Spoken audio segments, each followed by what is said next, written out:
আমরা ব্যস্ত শহরে ছুটে চলেছি অজানা গন্তব্যে। এই গন্তব্যর শেষ নেই, কত কিছুই না এই পৃথিবীতে প্রয়োজন হয়। কেউ বা চায়ের স্টলে, কেউ বা সাইকেল নিয়ে ছুটে চলেছে ঘুরতে, কেউ বা মামার হাত ধরে সাগর পাড়ে বা কোনো পার্কের দিকে, কেউ বা ছুটে চলেছে কাঁচা বাজারে, কেউ বা মাছের দোকানে, কেউ বা রিকশায় চড়ে হয়তো বা আজ শুক্রবার স্পেশাল কিছু আনতে হবে বাজারের দিকে। আমরা ছুটে চলেছি কালিপায়ে একটু হাঁটতে। সঙ্গে সাইফ, আমি আছি সুকিবুর, সঙ্গে রয়েছে আতিক। সো কেউ বা ঘোরাফেরা শেষে আবার বাসায় ফিরছে।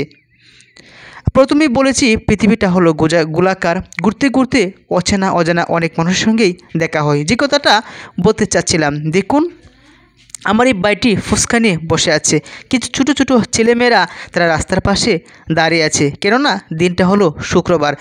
আমার এই 3 ভাই ফুচকার দোকানে বসে আমাদের ভিডিও ধারণ করা দেখতেছে। আমরা হাঁটতেছি। সাহেব বলতেছে, আব্বু কোথায় যাচ্ছি? আমি বললাম সাগর পাড়ে যাচ্ছি। এক ভাই হা করে তাকিয়ে আছে বিল্ডিংয়ের দিকে। আমি মনে মনে বললাম, অন্যের প্লাটের দিকে তাকালে হয়তো নিচে উষ্ঠাকে পড়ে যেতে হবে। নিজে পরিশ্রম করো, দেখবে এমন প্লাট তুমি তৈরি করতে পারবে। প্লাট আপনাকে সুখ দেবে না যদি আপনি মানসিক সুখ না থাকে। যাই হোক, পরিশ্রম করলে হয়তো এরকম 8-10টা প্লাট আপনি দিতে পারবেন। একটি সাইকেল পরে আছে, হয়তোবা ঘুরতে গিয়েছে, ফেরার পথে বিশ্রাম নিচ্ছে। সাইফের মামা আমি হাঁটতে হাঁটতে প্রায় চলে এসেছি আমাদের গন্তব্যস্থলে। ভিডিওর শুরুতেই বলেছিলাম অজানা গন্তব্য।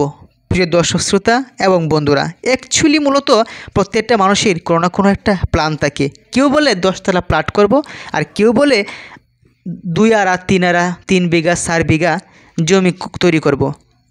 আমরা আসার পথে প্রথমে রাস্তায় দাঁড়িয়ে আছি। গাড়িগুলো যখন এক সাইড হবে তখন আমরা সাগর পাড়ে যাব।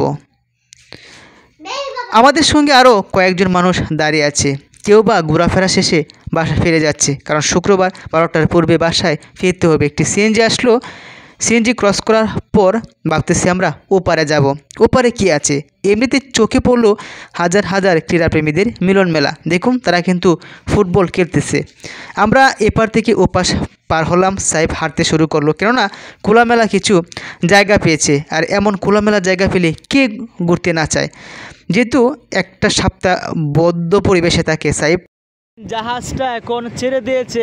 আমরা তো জানি না জাহাজ অনেকক্ষণ যাবৎ স্টোকে থাকার পর কীভাবে ছেড়ে চলে যায় সাগর থেকে এ পার থেকে ও পারে, অর্থাৎ এক পাশ থেকে আরেক পাশে। একটা জাহাজ, দূরের একটি জাহাজ আমাদের ভিডিও স্ক্রিনে দেখা যাচ্ছে, উত্তর দিকে যাচ্ছে। আরেকটি জাহাজ হয়তো তার গন্তব্যস্থলে চলে যাবে এই জায়গাটা ত্যাগ করে। তো জাহাজটা ছেড়ে দেওয়ার পূর্বে দৃশ্যটা আপনাদের ভিডিওতে ধারণ করে দেখানোর চেষ্টা করছি। আমার এক জেলে ভাই, তিনি মাছ ধরছেন। সাগরের ঢেউটা অনেকটাই সুন্দর ঢেউয়ের পাশে দৃশ্যটা খুব অসাধারণ লাগতেছে। যাই হোক, যে কথাটা বলতে চাচ্ছিলাম, এই মুহূর্তে আমি শুরু করছি যে ভিডিওটা, সেটা হলো একটা জাহাজ এখন ছেড়ে চলে যাবে, এই স্থান ত্যাগ করবে, তার দৃশ্যটা কেমন